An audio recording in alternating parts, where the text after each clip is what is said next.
you a musician interested in improving your performance? Welcome to Notes on Jazz. I'm your host, Keith Davis.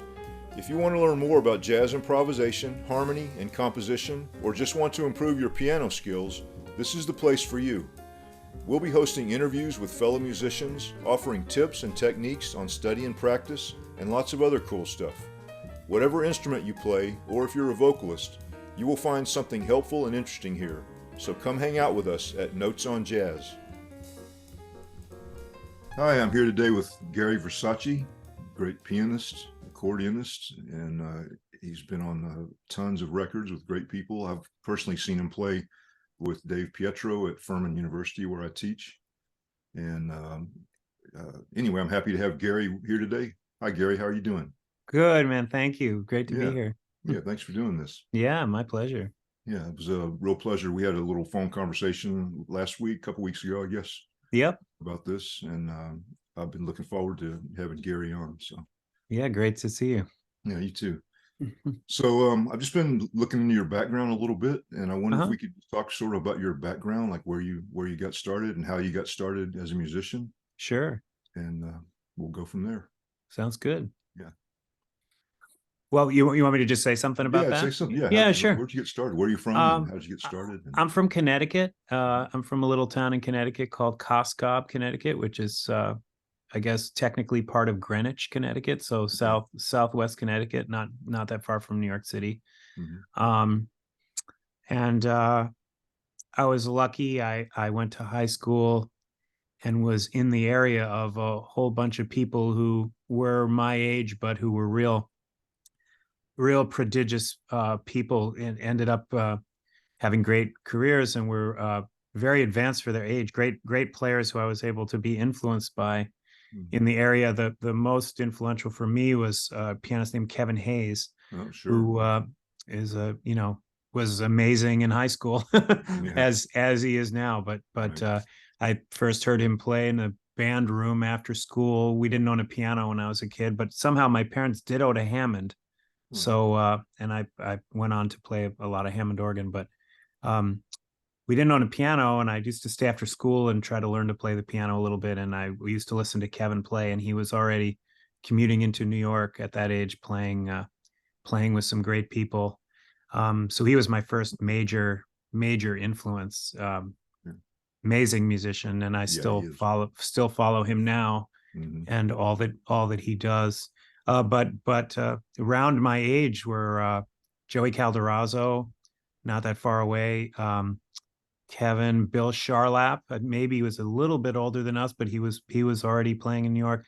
And then maybe a year younger than us was Brad Meldau, who's also from Connecticut, not in the same area, but word was already out about that guy. Real, a lot of amazing inspiration. And I just kind of thought everybody was that good for a while growing up. Like, wow, listen to all these guys play piano. It's so incredible. And then I went away to college and realized that they were all very special musicians. So a lot of good musicians, but I was lucky to hear some of those guys play and see them when I was young. So that was, and Kevin's was very helpful. I went to high school with him. He gave me some lessons, and I was able to learn a lot about records and talk. So that was really the first big push towards jazz. My parents didn't really listen to jazz. They were of the generation, they listened to Lawrence Welk, easy listening radio, basically. My mom knew a lot of old standards and could sing.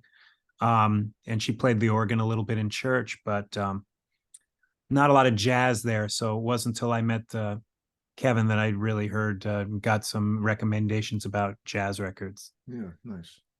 So that was kind of the beginnings anyway. Yeah, that's amazing to have all those people around. No, it was incredible. I mean, I didn't know the other guys very well. Bill Charlap was very nice. We didn't own a piano, so I used to stop into one of the local colleges near New York to practice after school. And he must have taken mercy on me one day. He must have heard me trying to play Autumn Leaves. I remember when in a practice room, and he came in. He just appeared out of nowhere. There's Bill Charlap, and he came over and he spent 15 or 20 minutes with me, teaching me some chords and playing with me a little bit.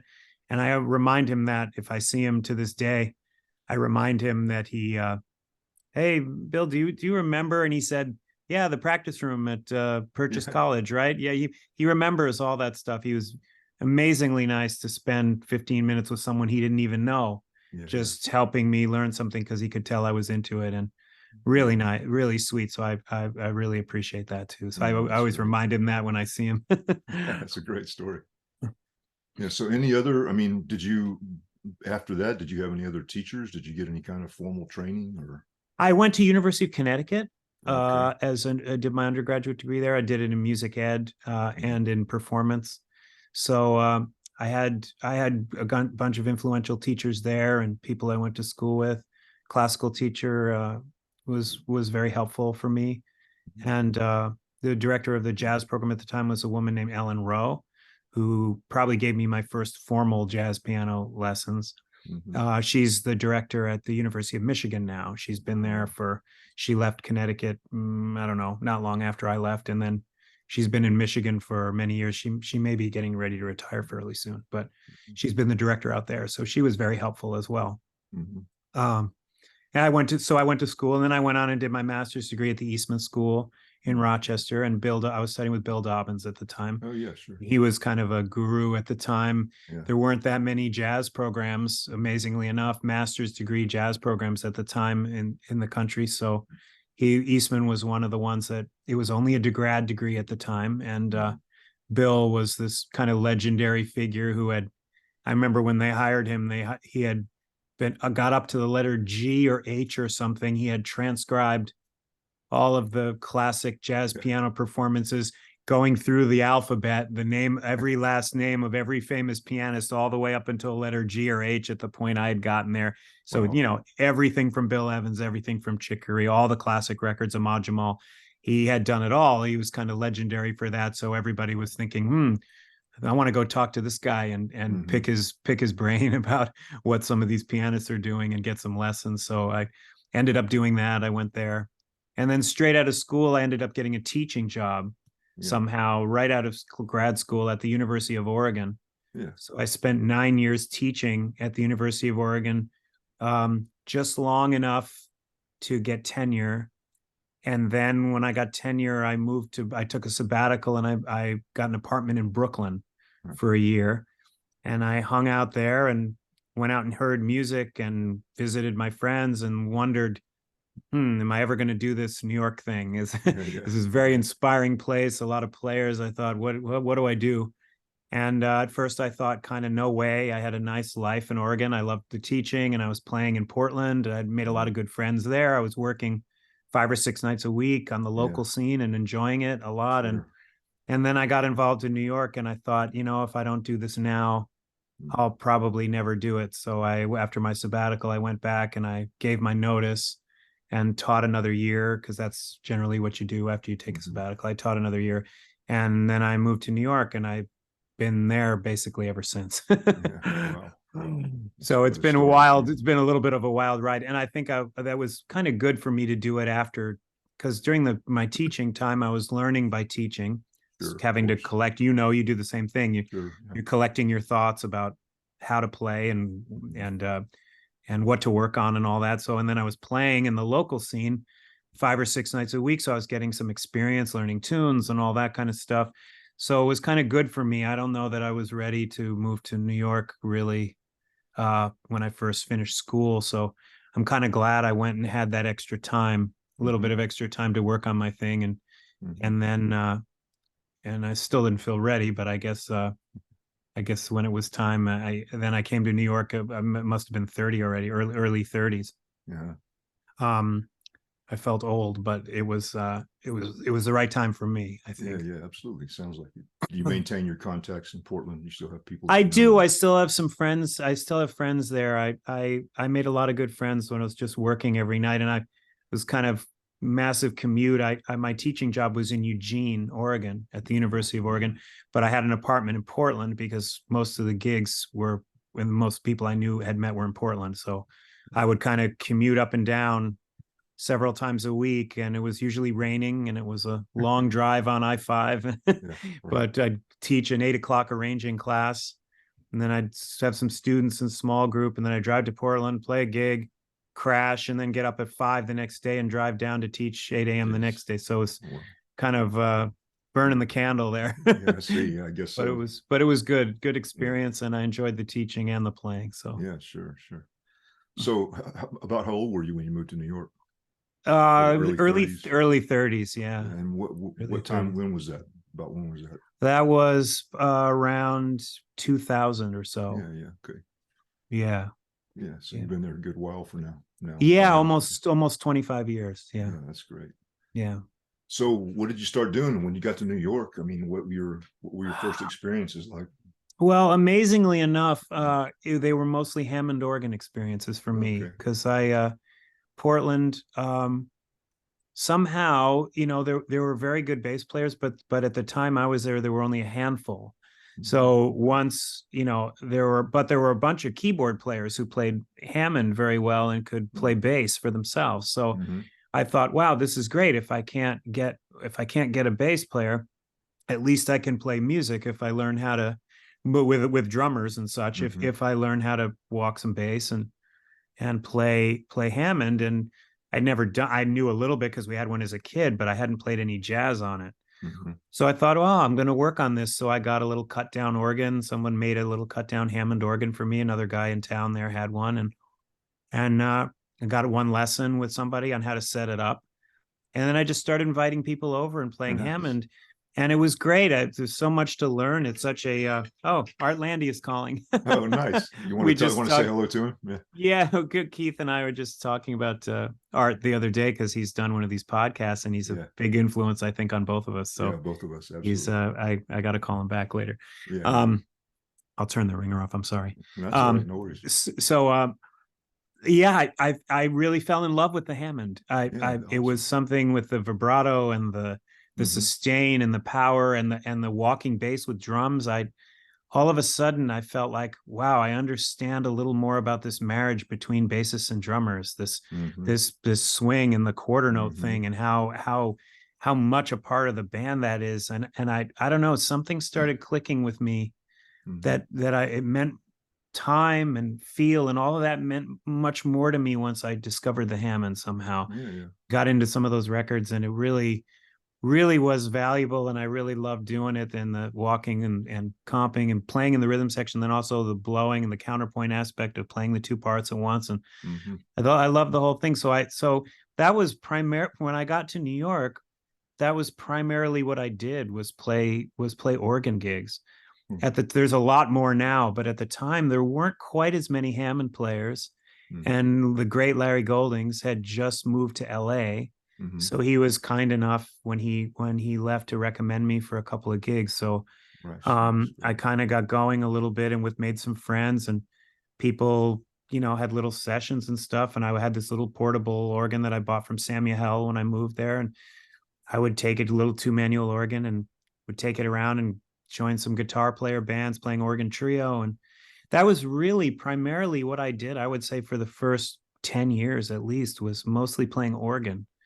I didn't play a lot of piano on gigs here and there, but it seemed like the organ, since it was portable, the portable ones anyway, other places had Hammonds, and seemed like the thing to do for the time. And I was working a lot, and it was fun to play new music on the Hammond, and not, people who were writing different kinds of things wanted to use organ. So it was a little bit different. Some of it was different than the Jimmy Smith tradition, which I loved, but it was fun to try to play some new music on the organ. And I found a little niche there for myself for a while. And now it seems like I'm mostly playing piano. Accordion was there on gigs here and there, either ensemble gigs or recording sessions. Someone wanted I played accordion as a kid, so I just knew how to do it. So people would say, oh, it'd be great to have accordion on this record. It's like, well, I play, if you need it, I actually could play. So I had some little bit of work on the accordion, but now it seems like it's kind of turned around. Most of it seems to be piano stuff these days. And there's a lot more organ players. So I think there's more options for people. And I'm really enjoying playing the piano and getting trying to get deep into that these days. So I'm a little bit of a jack of all trades, master of none kind of guy, but I've enjoyed what I've learned from working on each thing. And it's always felt like just gig to gig to me. Like I turn around and it's 20 years later, and I'm still trying to learn the music and get better, you know. Yeah, I feel the So same it's way. Yeah, I it's understand really that. You know. been that way for years, and it's just, Yeah, and I have a gig tomorrow, and I'm just looking at the music today yeah, yeah. and thinking, boy, and checking out the guy's record and working on the parts and figuring out what I want to bring to it, and challenging stuff, and Yeah, it's kind of never ended, you know. yeah, sure, sure. Yeah, I remember when you came with Dave Pietro. Dave's music it sounded really challenging to me. I mean, it's Yeah, he a writes lot some of challenging stuff. a lot of Yeah. odd meter things and Yeah, yeah. complex. And I remember we Complex talked about writing. it a little bit. You said, "Yeah, this is challenging." I remember talking to you Yeah, after the gig, and I spent some time on it, you know, and yeah, you know, and then you realize how challenging everything is, you know. yeah, Then you go back to playing tunes with people, or playing 4/4, trying to walk and have it swing with a drummer, you know. yeah. Wow, this the deeper you get in, the more you get into the subtleties, and you Sure. realize, you know, it's everything is deep and complicated if Right. you Exactly. if you Right. want to try to be good at it. So Right. Sure. Sure. So, a couple. I want to ask you about the accordion, but with yeah, the yeah. organ thing, you said it's cut down. Does that mean? I mean, do you play bass? You kick bass pedals, or Yeah, yeah. does it So, have? but the cut down thing basically means, for people who aren't deep in the organ world, it's basically taking the wood of a standard Hammond organ, and they use a model that's the same guts as the B3, but not the exact Hammond B3, because they like to maintain those. That Okay. they don't make them anymore, so they're kind of collector's items. Gotcha. But they take the wood and they cut it all away, Hmm. and they put the guts of the organ inside an anvil case that they built. They build a case around it, Hmm. and then they put fold up legs onto it, Okay. like patio legs that Yeah. will Yeah. support it. So it's still very heavy. The Yeah. guts are just as heavy as it was with the wood on it, but it folds up, and it has handles on the side, and a case that you can close like an anvil case, and you could put it in the back of your car, you Oh know. wow. I mean, you need a wagon and everything. It's very heavy. You need a hand truck to move it, and two people at Right. least to carry it. Right. But it folds up. So I used to have, and then the guy makes a pedal board for it, and the pedal board hooks in with this series of cables. It's very inventive. The people Yeah. did this. So they chop it all up and they make it portable. So I used to put the Hammond in the car, and a Leslie, the speaker for it, alongside it, and a pedal board and a hand truck in my Subaru, and close the whole thing up and drive to gigs. Wow. You know, and this was Wow. before the advent of the real better sounding digital stuff, which they make now. Now there's at least 5 companies that make good sounding Hammond digital organ. I mean, digital Hammond clones. Mm-hmm. So, and amplifiers or little fake Leslie speakers. But at the time, if you really wanted to have it sound good, that was what you needed. You either needed to haul a real one around, or you needed to get a cut down. So I bought the cut down because I was never going to have a van and Yeah. Right. haul it around Right. myself. So I had this little cut down, and I put it in my apartment to practice, and then I could fold it up and put it in the car and take it to gigs if it really needed the real thing, you know. Right. Right. So that's what that was, and it was great. It was, yeah, you can learn to do you got everything there. You got the pedals, you got the keyboard, you got the Leslie, you're all set. Yeah, yeah, cool. That's great. Yeah, Larry Goldings was down here. You mentioned Larry. He was at Furman earlier this year. And, Oh, got to hear good. with Bill Stewart and Peter Bernstein. That trio, yeah, God, it's one of the great trios, man. Unbelievable, man. No, he's an incredible musician, Larry He really Goldings. is. Really, He's one of really the is. on every. I mean, he doesn't get enough credit being the piano player that he is either. Yeah, but sure. he can really play. I mean, He's great. and he, ever since I first heard him with Jim Hall, he was playing with Jim Hall and Steve Laspina in a trio that made a couple records many years. I can't remember. There was one called Subsequently, and another one, I can't remember the name. It had the Far Side drawing on the front, a Gary Larson drawing on the front of the record. Great records, and him playing piano, bass, and guitar with Jim, and it sounded fantastic. And that had to be when he couldn't have been much more than 20 something, you know. Yeah. Sounded record, I amazing. can't remember the name. I have one it's a trio with Paul Motion on drums. I can't remember who the bass Oh, player and is. Grenadier, probably. Yeah. I think it's Larry Grenadier. Yeah. Awareness, amazing. that record. Yeah, that's it. That's it. Yeah. Amazing record. Yeah, beautiful piano playing. Absolutely. Yeah. I'm hoping to get him on here, and all 3 of them. Actually, Peter's going to come on later this month, I think. Oh, great. Oh, they're some of my heroes. They sounded great, man. Wow, they just sounded great. So you play the accordion too, which I think is really interesting, and it sounds beautiful, man. I've got this Kate McGarry record that we talked about. Oh, yeah. The What to Wear in the Dark, which you're Yeah, playing an accordion on, and Yeah.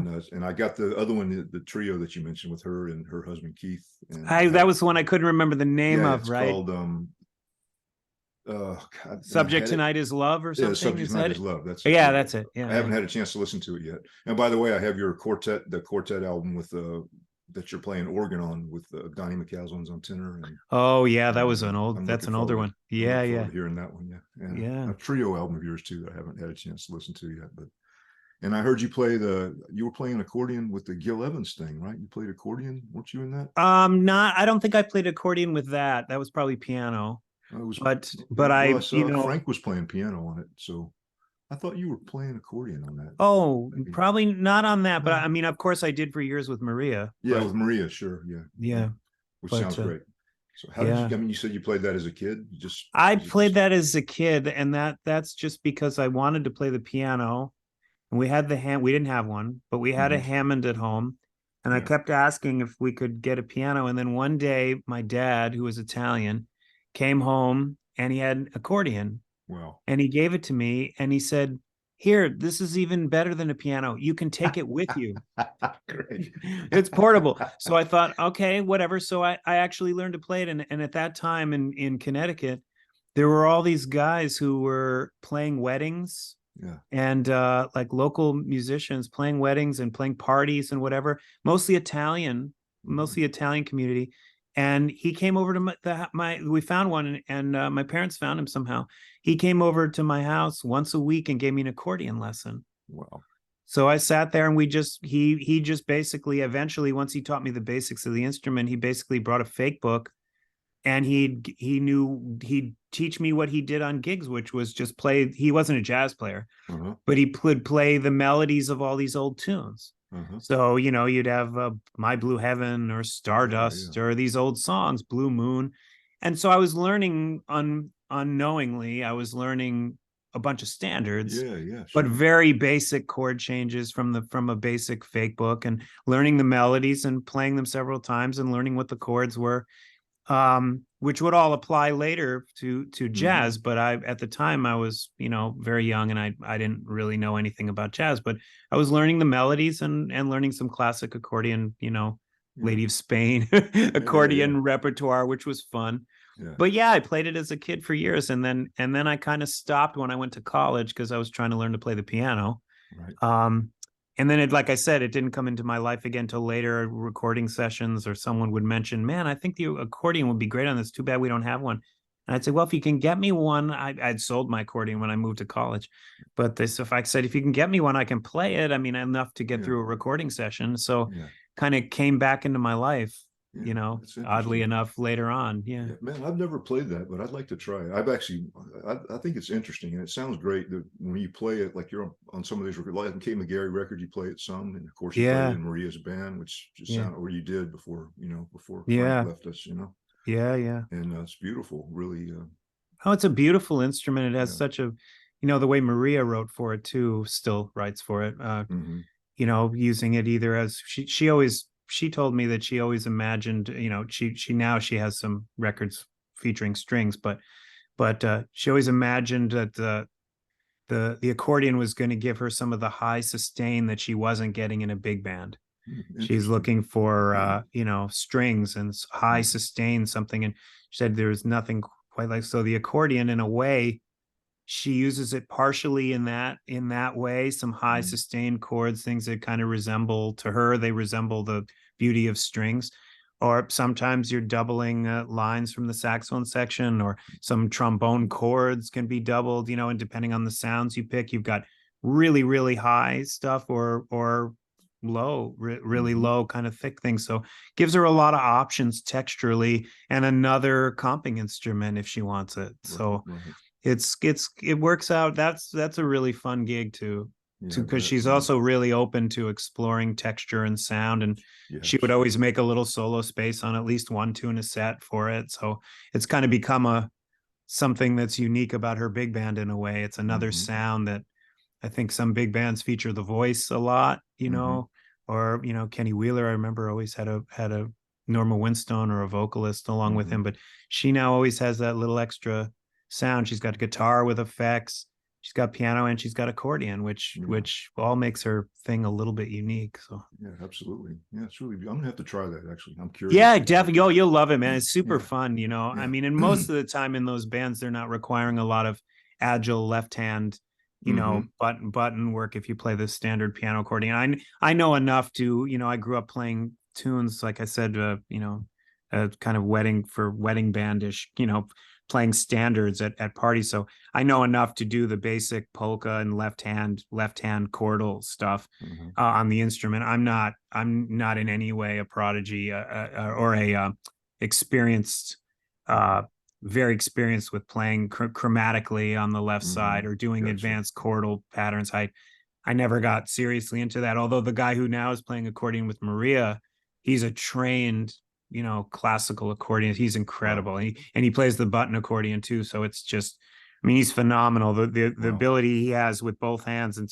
to do all these amazing textures really is kind of an upgrade for her. she's got somebody now who really gets it, and she can write all this amazing stuff, and I'm sure she'll take advantage of it. So his name is Julian Lebreau, and you can look for him. He's playing a lot of concerts with string quartets and touring around playing classical music on the accordion, and he's a jazz player. He understands chord changes, and he can solo. So he's a really unique guy. He's excellent musician. That's cool. Yeah, I'll have to check that out too. You'll like it.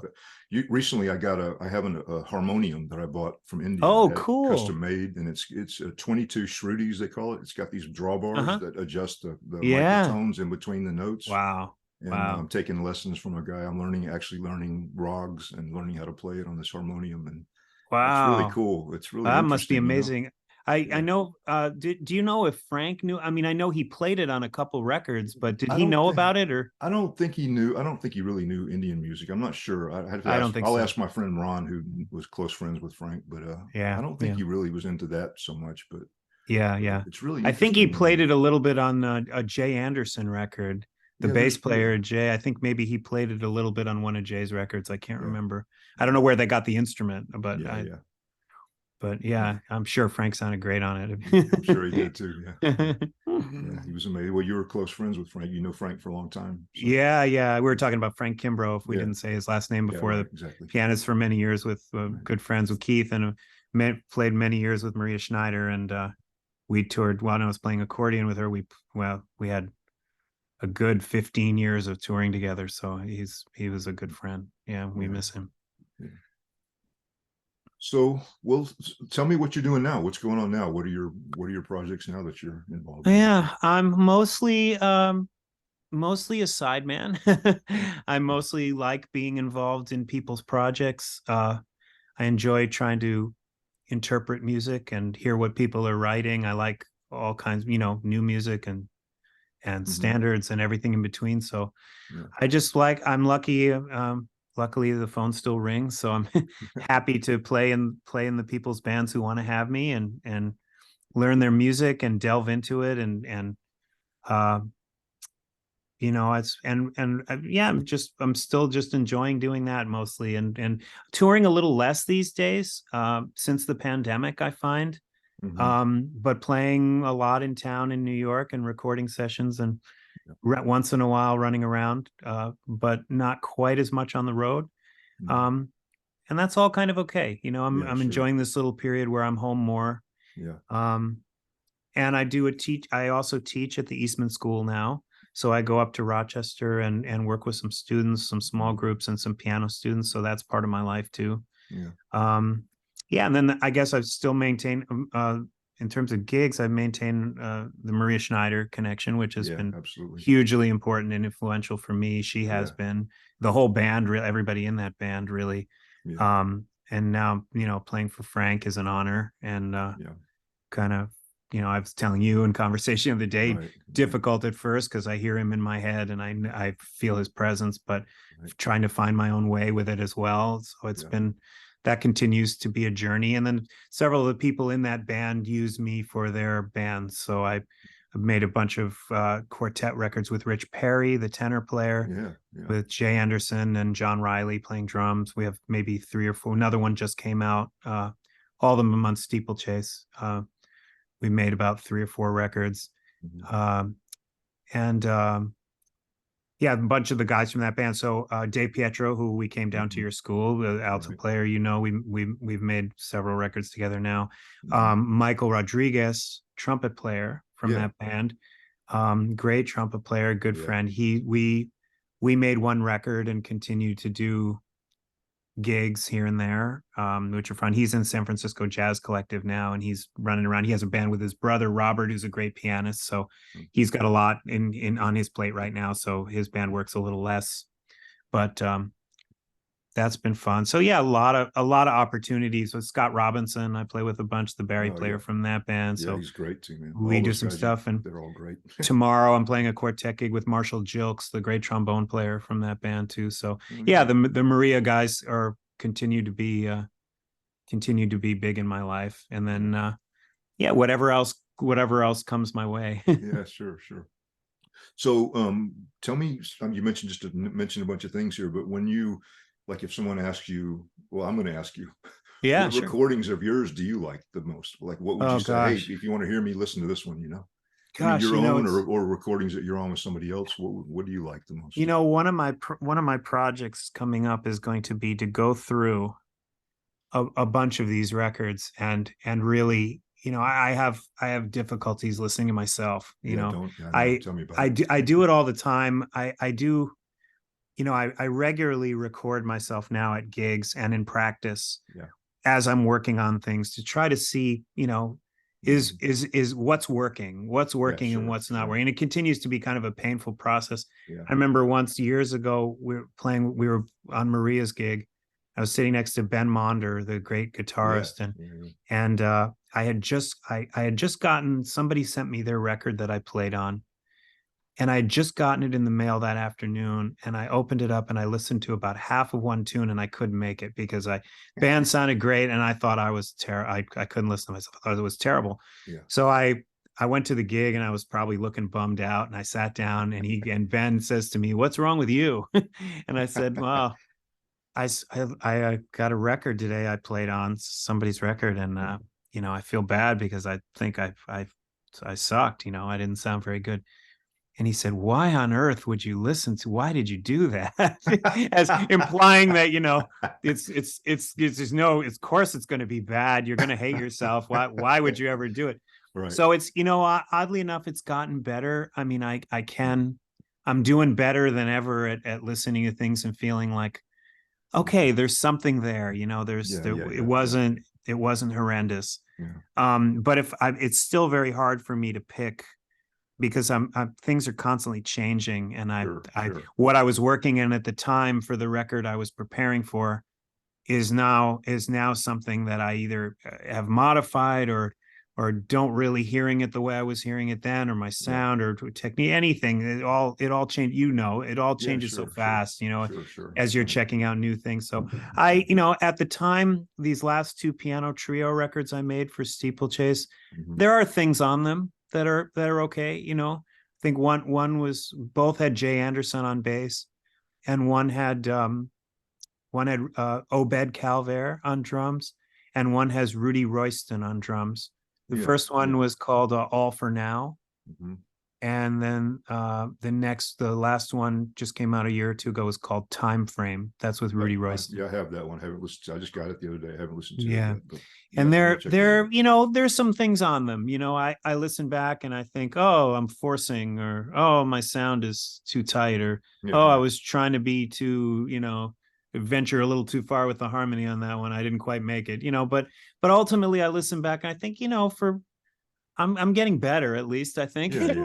I can appreciate that. And then there are cuts on various people's records where I hear it and go, man, that actually sounds pretty good. And I wish I could remember what but this is why I'm going to go back and I'm going to go through track by track. Someday I'm going to take all these, especially from, I would say anything previous to 10 years ago, I probably would really hate myself, but in the last 10 years, at least, I'm closer to getting to something that I feel good about. Or maybe I should make it narrower than that. Maybe 5 years. I don't know. Anyway, I'm going to go through because I know there's some things, and I would love to be able to have a collection of things that I said, man, I'm really proud of that, Yeah, sure. and I'm proud of every one of the people who hired me, by the way. I mean, Yeah, sure. Yeah, I mean, yeah, sure. I'll never see it in a way that I can appreciate what I did, but the music that they made Yeah, and the music that they wrote for the gigs I played on was all, I was always honored to be there. It was sure, always sure. taught me something, and it was always fabulous, even if I didn't love my own contribution. Yeah, yeah, I I understand. love their records for them. Yeah. I feel bad saying it, oh, I couldn't listen to these Yeah, records, yeah. but the records are good. It's just, I can't appreciate myself I very well. understand how it is. I just had a concert last week with my band, and we don't get to play often enough. There just aren't enough venues, honestly, around here. Of But we course. did a quartet gig, and we had a vocalist, and we did. I mean, all the music was original, my original music, except for the vocal Beautiful. tunes. In fact, we Yeah. did a tune of Art's "Drink a Glass of Love," beautiful Oh, great. tune with nice, very beautiful lyrics, and that was great. Great. But we did all this music of mine, and when I listened to I noticed what happens is I listen to the whole thing, and the first time I listen to it, I just want to go jump off a bridge or something. Oh, yeah. But the Oh, second yeah. time, I go, okay, well, that wasn't quite so bad as I thought the first time. Right. Right. But still, it's painful to listen to yourself. And I try, they always say, or my friends always say, um, you know, especially during a recording session, like the recording session for those trio records or anybody's record date, they'll say, don't listen right away. Yeah, You're too involved in it you're right too now. close to it, right? You're too close to it. You're going to hate it. Everything that went wrong on the date. You're going to remember it all. Right. So forget it and listen later. And Right. it's hilarious because I usually make it about a day, and then I have to listen to it just to see. And I go through a series of, I can kind of predict my reactions now. Right. The first reaction for me these days is I'm gonna think, wow, it's a lot better than I thought. Like I really thought I didn't do well, and it sounds pretty good. Like this is pretty nice. But then the more I listen, the more I'm going to hear all the little things I don't like, and then I'll come back down again. So that's my neurotic, path funny, with records at this point. But you got to listen when you're in the studio. You got to listen back to it and see if you got to listen to it and go, like, okay, that's good. I prefer to do that, but with these records, like this label, I've done these past few records, and I've played a lot as a sideman. Steeplechase, the Danish record label. Yeah. I mean, it's a very short day. It's one day. There's usually no rehearsal, and you go in and you just play, and you don't, and he's there. The producer of the label is there, and he's kind of moving things along as best as possible to keep you going. And I just, a lot of times we don't listen until the thing is done in a way. And you go and check sounds after the first tune, and then after that. And I mean, for my records now, what I've learned for myself, I might get some good first takes just for the energy and the fun of it. And like, wow, that turned out to be the best. A lot of musicians say the energy's in the first. Right. But for me, I find I'm kind of a second take guy. Because after I've had a chance to suss out the music, then I feel like I get to something. I don't. Larry Goldings is one of those guys. I think he gets there the first time every time. I think he's magical at creating parts and coming up with things, and he plays beautifully on the first. It feels like to me. I mean, I have no idea on his records how many are first takes, but watching him, it seems like, wow, he's just I mean, the records, I hear about how amazing, and I think, God, I can't quite do. I've never quite been able to know exactly what to do on, especially on someone else's record until we've been through it once, and then I'm like, oh, I think this would be better if I played some sustained chords here, or it would be better if I just played some weird stuff. That's what's going to help it the most right now. But in the first time, I don't think I have that ability. And then the funny thing is, I feel like maybe that's the difference with these real amazing people, that they have a real-time perception of what's going on. I can't help but think that, I was lucky enough to work sub for Larry for a little while with John Scofield. And I felt like he had that ability. He knew everything that was happening as it was happening. He knew what he wanted. He knew what everybody was doing. He understood.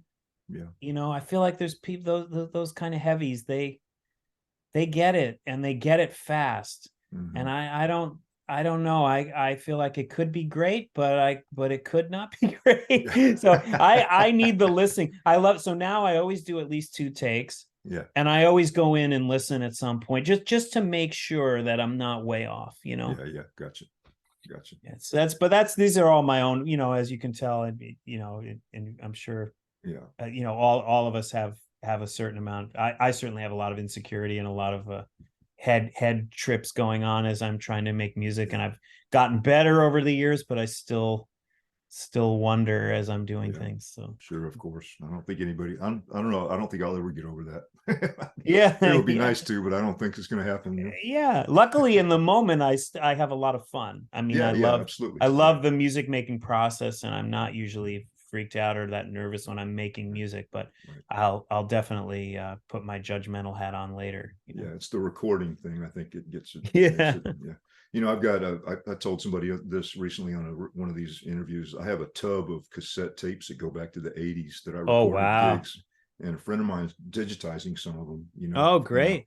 And I've listened back. I haven't listened back to it in detail, but sometimes I'll listen and I'll go like, who's that?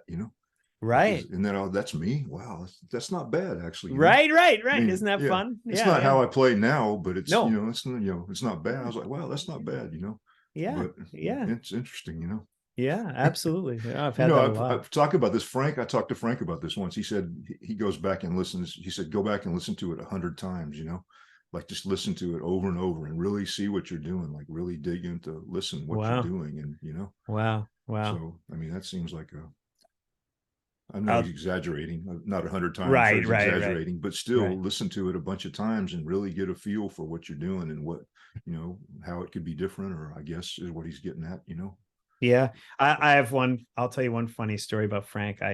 That relates to recording. I mean, Frank didn't really practice, as you probably know. I mean, he was a very natural musician, and he just played what he thought, and he was beautiful. But it was right before one of Maria's recording dates where I was playing piano, and I can't remember even what tune. It was a tune that had a long extended section in the middle with kind of Frank doing this little written out chorale, and then I was playing like bird sounds or something over it. It was one of her bird pieces.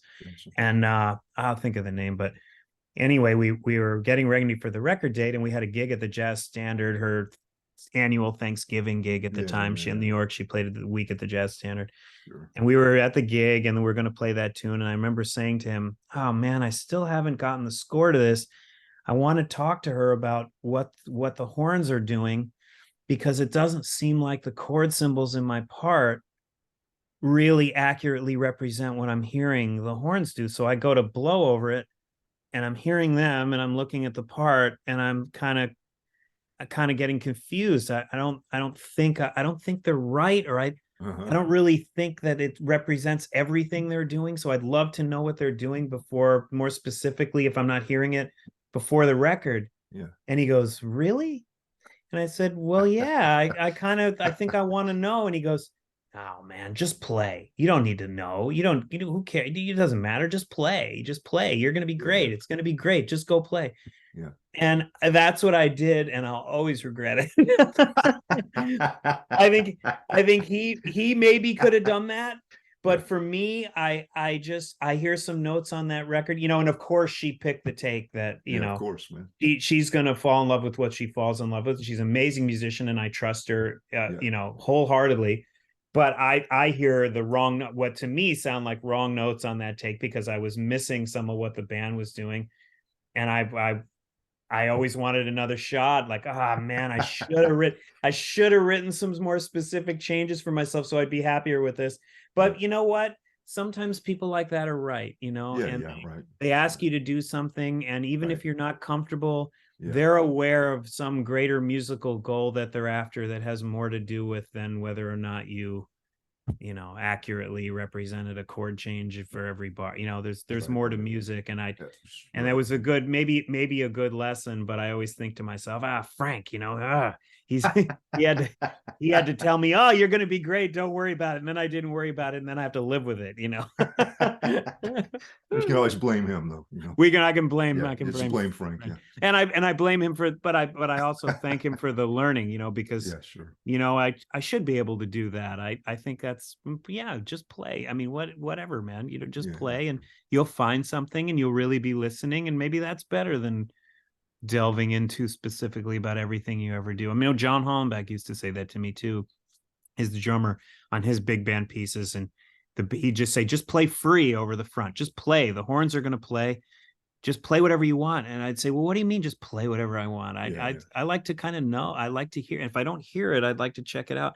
And he's like, no, that's going to ruin it. If you check it out, then you're going to relate to them. And I don't want you to relate to them. I want you to play something different. And I understood what he meant by that. And it turned out much better when I didn't listen to them. Right. But that was all, again, these are all like just end up being not only record dates, but more importantly, maybe learning experiences. I can remember from each one of these projects what it was that I learned about music on that project. And and whether I like my playing on it or not, I heard somebody recently say, I can't remember who it was, who was talking about music, and we were relating it to mindfulness and maybe some Buddhist practices and beliefs, philosophical beliefs. And they were saying that they looked at everything. They felt a lot less anxious about things when they realized that they looked at everything as just being a rehearsal. So if you're planning for all this big concert and you're worried, or recording session, you're worried and you're trying to make it be the best that you can be, that ultimately speaking, when it arrives, it's only going to be a rehearsal for the next big thing that you do. And you will have learned something, and it will be what it is. But ultimately we're just accumulating, and each one is practice for the next thing. So you shouldn't really sweat it too much. It's all a process. There's no. It's all a process. Exactly. There isn't going to be no destination, and each one is a part of the process. And I think I do enjoy the process, I have to say. And if I can detach a little from what I think is the quality of the result of each thing, I realize that over time, it's fun. It's just couldn't imagine doing anything else with my time that would be more fun than learning all this music. So absolutely. That's great. This is great and really good. So you're getting insight into my neurotic. No, it's music for neurotics here. Trust me, I'm right there with you. One of my teachers says, I remember I have a friend that's a mutual friend that's in this thing, and she said she talked to Bob about being nervous before gigs, and he said, well, don't think of it as being nervous, think of it as being excited. And I thought, wow, what a simple, great way of looking at turning it around a little bit, because all of that emotion, I mean, how you I've been thinking about that lately, just in terms of emotion, all the things we all feel, how you interpret that, it's energy. So you could interpret that energy as anxiety, or you could turn it into hopefulness or excitedness, whatever. And how you want to label it is maybe influential to how things turn out or how you feel. Absolutely. It's interesting ideas. Absolutely. It's all your perspective. I'm not nervous, I'm excited. Perspective can honestly change everything, I think. Absolutely. That's a lesson I'm still trying to remember. I think that's it. That's the thing about this so-called spiritual journey. It's all about how you see things, It's all about 100%. perspective, I mean, that's 100%. What it's about, right? That's it. That's all it is.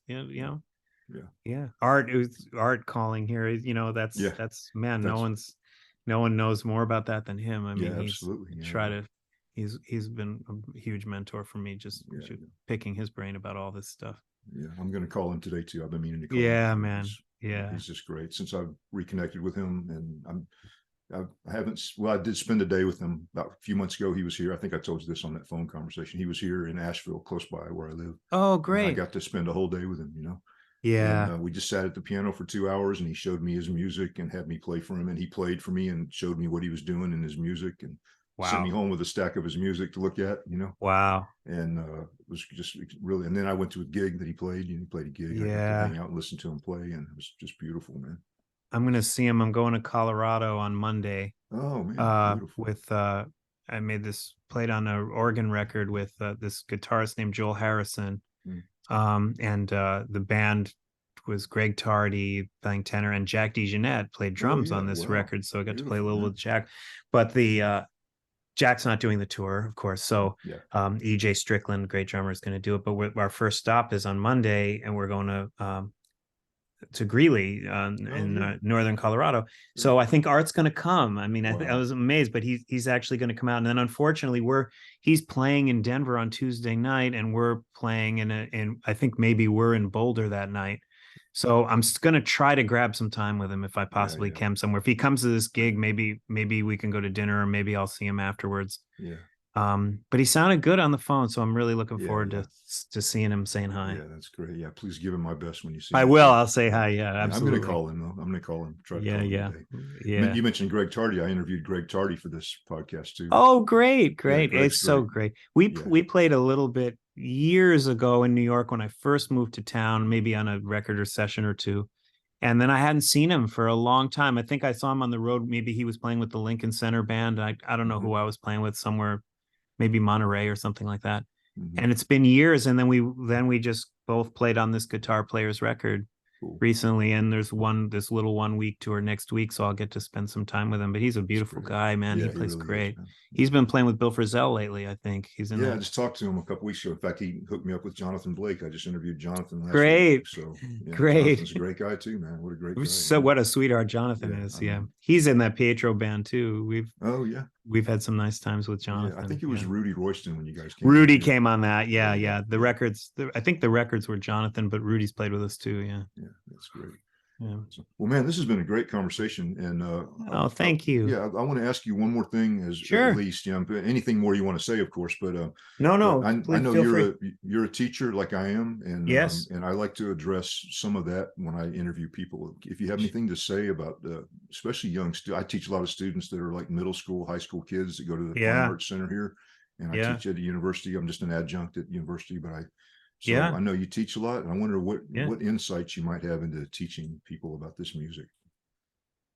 I know that's a big subject, but I mean, I really, I take it seriously, and I feel like it's just like playing. I feel like some days I do a great job, and some days I really don't. Some days I just am struggling to find the right way to say something that's going to help someone figure something out, or try to put into words something about sound, something about learning that's going to click with someone. And it's a process, man. I really try to take time and figure it out. And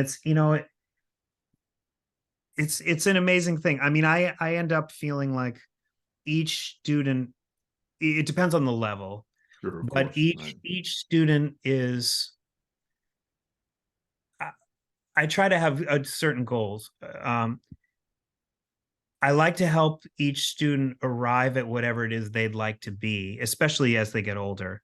What is it that they're interested in? So I tend to try to meet the college students halfway. I want them to be able to bring in and articulate to me what it is they're checking out, what it is that's interesting about it, and how they're working on it. And then try to give them advice if I can, if I know about it, towards getting better at what it is they're interested in. But then at the same time, connecting with the past and connecting with the tradition, and giving them enough of fundamentals and basic things to work on that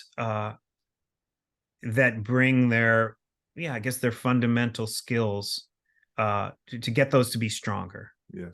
So I feel like I'm always kind of in this kind of give and take with students, where I feel like the best way to reach them to start is through things that they're interested in.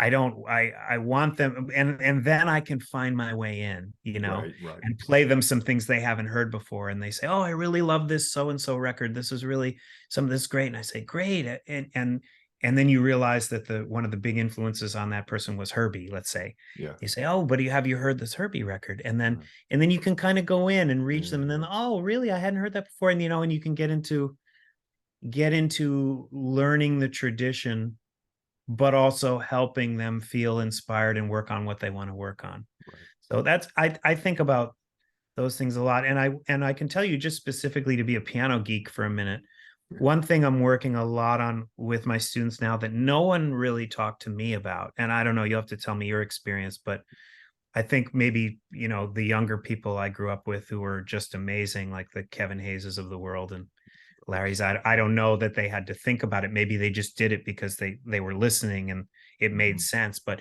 no one ever really talked to me. I like to talk to students about what they're playing and the how they're playing. So the what is all the information that they're working on that they need to know. What's in a chord? Right. What lines do I play? What the information specific things that they're trying to get to. But then there's the how do they play all that? Mm-hmm. And I find that the how is equally, if not more important than the what. So one of the hows that no one ever addressed with me as a pianist when I was growing up was articulation. Mm-hmm. And not just touch, but articulation and accents and the things that give those records, when you're listening to somebody's feel and their sound, what bring it to life. Mm-hmm. That stuff. And I find myself trying, they have to listen, of course, the students. The primary tool is the records. Sure. And I don't use a lot of books, and but I only use things that I feel like I've learned from records or real players. Mm-hmm. and pass those on, and I make them listen, of course, and do a lot of singing and a lot of singing the articulation. If they're going to sing a melody, how are you going to articulate it? Mm-hmm. Or are you just playing da da da da, right, da da da da? What's there? So how are you going to, and then make them play it the way they're hearing, the way they're singing it, and the way they're hearing it in their head. And a lot of that comes to understanding articulation. Where do you accent things? What's the touch? Is it detached? Is there separation between the notes? Is it more legato? Is it a combination of those things? So I have them doing a lot of that kind of work now, and no one really pointed that out to me until I realized once when I was in Oregon, I was playing a gig and a great pianist came up to me and he said, you sound really good, but he said, I don't know how you play. I forget what it was at the time. Maybe I was playing a lot of legato, and he said, I don't know how it is that you play everything legato. Everything's connected. Like, it doesn't, to me, it's hard to swing that way. And after I got home and felt bad about it for a minute and was a little bit upset, I thought, maybe this guy's right. Like maybe maybe I need to listen more to these people's touches and how they're articulating what they're playing. Because for me, up till then, it was just, do I know voicings? Do I know lines? Do I understand harmony? All the what part. Right. I hadn't really spent any time on the how, other than just basic imitating records. But I think it was helpful for me to get a little deeper into trying to articulate, no pun intended, what those specific things are and why they help the music feel the way it feels in various players. So now I try to break that down little by little with my students, as much for myself as for them. Yeah, absolutely. I'm learning at the same time, but we'll sit and listen to a Hank Jones record and we'll say, okay, what where are the accents? How is he getting it to? Why do you like Wynton Kelly's feel? What is it about Wynton Kelly that you love his feel? What about Keith Jarrett gives it that flowing, strong quality? What, and we'll sit and actively listen, and they'll sing. And if they ever write it out, then we'll write in the phrase markings and the accents and the articulation. Right. And it's all about those kind of how specifics. And all in the effort in the long run, I tell them, so that if you're going to go to school, it feels like it makes sense to me to actually get a little geeky about all this stuff. Sure. Of course, you can just go to sessions and play, and listening to records is the most valuable thing you can ever do. But if we have the time, let's articulate what it is that we're going to work on and how we're going to work on it. And so that you're not doing anything that you address everything so that the way you play isn't out of a lack of knowledge or ignorance. Your triplet feel is because you decided that this is the triplet feel that works for me at this tempo. This is what I want to play on this tune. It's Mm-hmm. not because it's something you've never thought about and it just ends up being what it is, like it or not, good or bad. I feel like really kind of putting some thought into those things as you practice, Mm-hmm. and especially these kids who are going to school for 4 years, Right. is a good thing. And I always tell them, when you're gigging, don't think about any of this. Yeah. Just Right. play. Sure. Right. This is all practice room head stuff. Sure. Right, when you go play, listen to the records, play, enjoy yourself, and then go back and work specifically on these things. Mm-hmm. And I'm spending a lot of time with kids on and myself on those how aspects now, Mm-hmm. and letting the what they play. Of course, we're working on that, but I find that that's in some ways easier to teach. Right.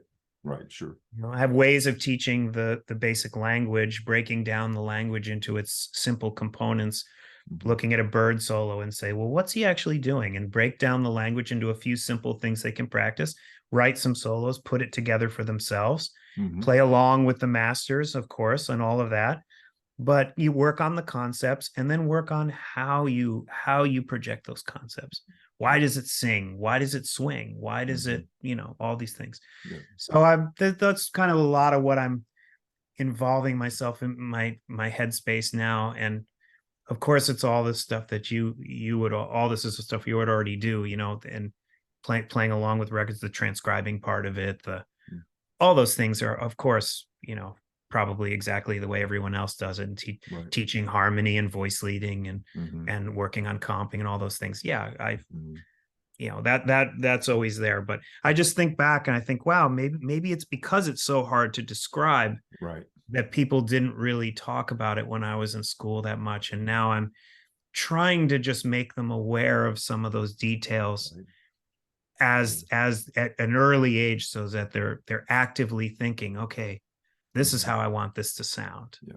It's awareness. You use the word awareness. It's about becoming awareness. Aware, Yeah.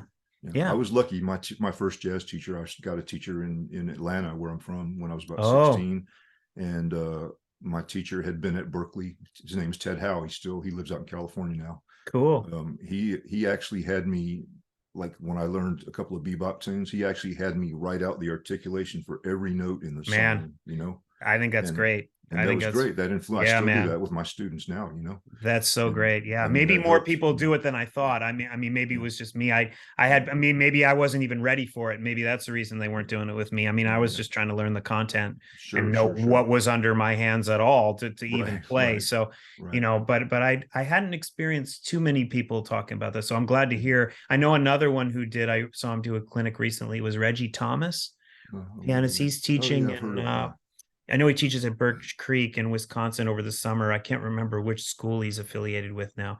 Great player. And he talks a lot about his students, and he even has names for the different kinds of articulation you can use. Really? Wow. Shuffle articulation or this articulation, and really gets behind that stuff we're talking about, I find all that fascinating now, ways to describe to kids how to practice this simple, and ultimately they have to go to the records.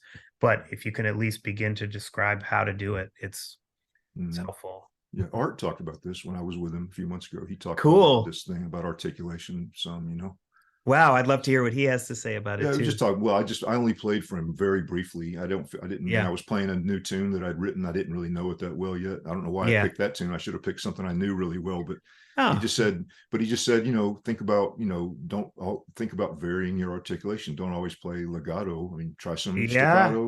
Let your right hand move your left hand out of the way. Let your right hand venture down into the lower part of the piano. And try these. He calls them leaps, where you leap from one register to another. And things like that, very practical things, really. I think that's basically what that guy had told me when I was on that gig, and he came up to me and said, you sound good, but I think it was mostly that I was mostly using one kind of sound, one kind of articulation. And then you realize when you listen to Wynton Kelly or Barry Harris or somebody like that they're breaking it up according to what the music needs at the time. Some broken notes, and some legato notes, and all of that contributes to the life and the feel of the notes that you're playing. And I hadn't really, I was sort of unaware. So it's I'm really glad that someone taught me that. Yeah, that's great. Or just made me aware of Yeah, it, sure, made you aware of it. Sure. saying, hey, you don't seem to be doing this. It's I'm never able to make that work. And I was so glad, because that was, unsolicited, just comment from a good pianist, that I'm so glad the person didn't just come up and shake my hand and say, sounds good, and walk away. Right. They actually took a second to question me about something. And it changed my life, Yeah, right. So I love that dialogue with our peers, and, Absolutely. being open enough, if we're into it, to share and find out things like that. So fascinating. Yeah, absolutely. Yeah. Well, man, this has been just great. It's a great conversation. I really enjoyed this, talking with you. I hope we have an ongoing conversation, We will, I'm sure. Yeah, I hope so. Yeah, that's really great. So is there anything else you'd like to say before we wrap this up today? No, I really appreciate your having me. I don't know how many people follow my progress, or I'm thinking to myself, when we were first going to do this, who's going to listen to, who's going to want to listen to me talk about stuff? But I've just, for me, like we've talked about it, I just, I kind of loved the journey. I've loved the journey so far. And I'm continually looking forward to the next gig and next teaching experience and what I'm going to learn from it. And I'm still actively checking out all of my peers and classic records. And I'm it's nothing better, figuring out a new chord or a new way of playing on a set of changes or a new record that I hadn't heard. It still continues to inspire. I am not at a loss for something to do ever. As busy as I am, I'm thrilled with the joy that learning this music brings, and the tradition of it all, and the stories, and the interacting with the few master, some of these guys who played with Miles. It's our last chance to really, to interact and ask questions and appreciate, and it's been an amazing process. I keep telling my students, you really couldn't have picked something better to do with your life if you want to learn about, improvisation is life, Right, exactly. So you want to learn how to be in the moment. You couldn't have picked a better thing to work on than jazz, because you can't do it well. All this stuff aside that we're talking about, all the nitty gritty of learning it, you can't do the actual deed without being in the moment and being with people and that's what I love about life too. It's the same, that journey. So I feel like each one is teaching me something every day, and it's still as inspiring as it was when I was 20. So that's, and meeting people like you, great players who want to talk about it, and we're just going to keep sharing, and it doesn't get better. It doesn't. You're right. Yeah, it's a wonderful thing. So I appreciate that you're doing this, man, and all the great players. Sounds like you had some amazing people you're talking to. So what a nice resource for all of us. I'll go back and listen to them all. Yeah, it's inspiring. Yeah, really I still go in a lot of online master classes too. Oh yeah, I need to do more. There's some nice jazz websites that have great players giving their insight into, here's how I practice with a metronome, or here's how I think about chord changes. It's like, oh yeah, I'd kind of like to know, honestly, something to be gained from my teaching and from my playing. I'm constantly investigating these sites and different masterclass options, and I consider myself a continual student. Absolutely. Yeah. So. Well, thank you again. It's been great having you here, the great Gary Versace. Thank you, Keith. It's my pleasure to have you, and I look forward to more conversations. Likewise, my pleasure. All right. Thanks for checking out Notes on Jazz. If you want to communicate with me, I offer free consultations. Just check the podcast notes for a link. You can also find a link to my website for CDs, downloads, and videos. See you next time at Notes on Jazz.